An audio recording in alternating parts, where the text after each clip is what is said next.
Human trafficking case ప్రకంపనలు సృష్టిస్తుంది. విశాఖ పోలీసుల దర్యాప్తులో కంబోడియా మూలాలు కదులుతున్నాయి. పక్కా ప్రణాళికతో చైనీస్ గ్యాంగ్ భారత్పై సైబర్ దాడి చేస్తుందని గుర్తించారు అధికారులు. ఇమిగ్రేషన్, విదేశీ మంత్రిత్వ శాఖతో విశాఖ పోలీసులు సంప్రదింపులు జరుపుతున్నారు. ఇంకా లోతైన దర్యాప్తు చేయాలని విశాఖ సిపి ఆదేశించారు. హ్యూమన్ ట్రాఫికింగ్ కేసులో ప్రత్యేక దర్యాప్తు బృందం వేసే ఆలోచనలో ఉన్నారు సిపి రవిశంకర్. టెక్నాలజీపై అవగాహన ఉన్న పోలీస్ అధికారుల లిస్టు రెడీ చేస్తున్నారు. కంబోడియాలో హ్యూమన్ ట్రాఫికింగ్ కేసు ప్రకంపనలు సృష్టిస్తుంది. కంబోడియాలో బాధితులు పెద్ద ఎత్తున బయటికి ఆందోళన చేస్తున్నారు. ఇక పాస్పోర్ట్ ఇప్పించి తమను స్వస్థలాలకు పంపించాలంటున్నారు. విశాఖ పోలీసుల చొరవతో భయం వీడి బయటకు వస్తున్నారు బాధితులు. ఆందోళన చేసిన భారతీయులను అరెస్టు చేశారు కంబోడియా పోలీసులు.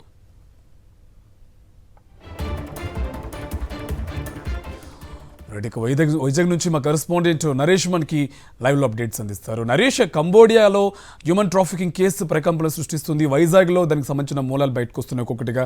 సో ఆ డొంక కూడా కదులుతుంది, రోజుకొక డొంక బయటకు వస్తుంది. అప్డేట్స్ ఏంటి?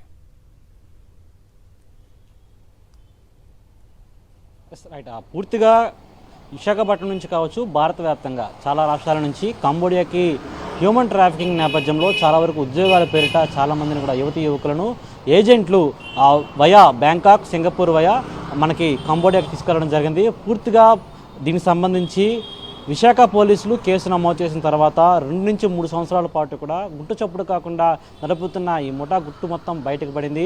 అయితే దీనికి సంబంధించి ఒకవైపు అరెస్టుల పర్వం కొనసాగుతుంది, మరోవైపు స్పెషల్ ఇన్వెస్టిగేషన్ టీం కూడా రెడీ సిద్ధమవుతుంది. దీనికి సంబంధించి ఒక ప్రత్యేక బృందాన్ని ఏర్పరిచే ఆలోచనలో విశాఖ సిపి రవిశంకర్ ఉన్నారు. పూర్తిగా ఈ ఘటనకు సంబంధించి మొట్టమొదటిగా 3 అరెస్ట్ చేయడం జరిగింది. ఆ 3 తర్వాత బెంగళూరు పోలీసులు, బెంగళూరు సైబర్ క్రైమ్ పోలీసులు నారా శ్రీనివాసరావు అనే ఒక వ్యక్తిని అరెస్ట్ చేశారు. అక్కడి నుంచి బెంగళూరు నుంచి ఆ కొరియర్ ద్వారా 25 సిమ్ కార్డులను తరలిస్తున్నట్లుగా, తైవాన్ తరలిస్తున్నట్లుగా గుర్తించారు. ఆ కొరియర్ అడ్రస్ ఆధారంగా నారా శ్రీనివాసరావును అదుపులో తీసుకుని విచారిస్తున్నారు. మరోవైపు ఇలాంటి తరుణంలోనే ఆకస్మికంగా విశాఖ పోలీసులు ఇచ్చిన భరోసాతోటి కంబోడియాలో చాలామంది యువకులు బయటకు వచ్చి ఆందోళన చేస్తున్న పరిస్థితి కనిపిస్తుంది. తమ పాస్పోర్ట్లు తమకు ఇచ్చినట్లయితే స్వస్థలాలకు వెళ్ళిపోతాం, ఖచ్చితంగా మాకు న్యాయం చేయాలంటూ కూడా డిమాండ్ చేస్తున్నారు. సుమారు కంబోడియాలో ఉన్న 800 కంపెనీలు ఎదుట ఈ విధంగానే వందలాది మంది యువకులు ఆందోళన చేపట్టారు. మరోవైపు దీనికి సంబంధించి మొట్టమొదటిగా కేంద్ర మంత్రిత్వ శాఖ కూడా ఈ వివరాలను అందించడం జరిగింది విశాఖ పోలీసులు. ఇంకా దీనికి సంబంధించి లోతైన దర్యాప్తు అవసరమని, ఆ లోతైన దర్యాప్తులో భాగంగా చైనీయులు వేసిన సైబర్ అటాక్ సంబంధించి ప్లానింగ్ సంబంధించి ఏ కంపెనీ ఇన్వాల్వ్ అయి ఉంది, ఎంతమంది ఇన్వాల్వ్ అయి ఉన్నారు, ఎన్ని కోట్ల రూపాయల మేర ఇప్పటి వరకు వీళ్ళు భారత్ నుంచి దోచేశారు అంశంపై కూడా కీలకంగా కూడా ఈ దర్యాప్తు పనిచేయనుంది. పూర్తిగా దీనికి సంబంధించి మొట్టమొదటిగా ఈ ఇన్వెస్టిగేషన్ టీంలో భాగంగా సైబర్ నిపుణులు ఎవరైతే ఉంటారో, సైబర్ టెక్నాలజీకి సంబంధించి బాగా వెల్ సౌండ్ ఉంటారో అలాంటి అధికారులను మొత్తం అంతా కూడా ఒక సైట్ ట్రాకింగ్ చేస్తున్నారు. ఎందుకంటే మొత్తం పూర్తిగా కూడా ఎవరైతే టెక్నికల్గా సౌండ్ ఉంటారో వాళ్ళందరూ కూడా ఒకవైపు వచ్చి ఒక స్పెషల్ ఇన్వెస్టిగేషన్ టీంలో భాగంగా వీళ్ళందరూ పనిచేయనున్నారు.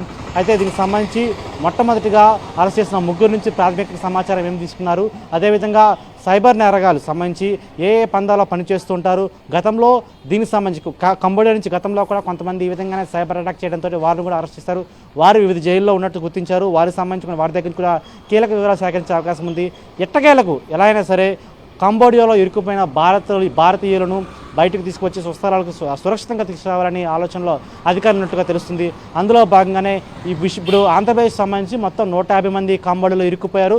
భారత్ వ్యాప్తంగా ఉన్న వాళ్ళు కూడా 5,000 మంది వరకు కూడా అక్కడ ఇరుక్కుపోయి చిత్రహింసలో గ్రోత్ పరిస్థితి కనిపిస్తుంది. కేవలం ఒక్క పూట కూడా తిండి కూడా పెట్టకుండా వాటితో పనిచేసుకునే సిచ్యువేషన్ చూస్తున్నాం. మరోవైపు యువకులతో ఈ విధంగా సైబర్ నేరాలకు పాల్పడి చేస్తుంటే యువతులతో ప్రాస్టిట్యూషన్స్, అదేవిధంగా గ్యాంబ్లింగ్ కూడా చేస్తున్న పరిస్థితి కనిపిస్తుంది. అయితే పూర్తిగా వీరి ముఠాలో ఎంతమంది సభ్యులు ఉన్నారు, అదేవిధంగా భారత్లో వీరికి ఎంతమంది ఏజెంట్లు పనిచేస్తున్నారు, మరోవైపు వీరికి ఎవరెవరు సహకరిస్తున్నారని కూడా ప్రస్తుతం విశాఖ పోలీసులు దర్యాప్తు చేస్తున్న సిచ్యువేషన్ మనం చూస్తున్నాం. Right, thank you Naresh.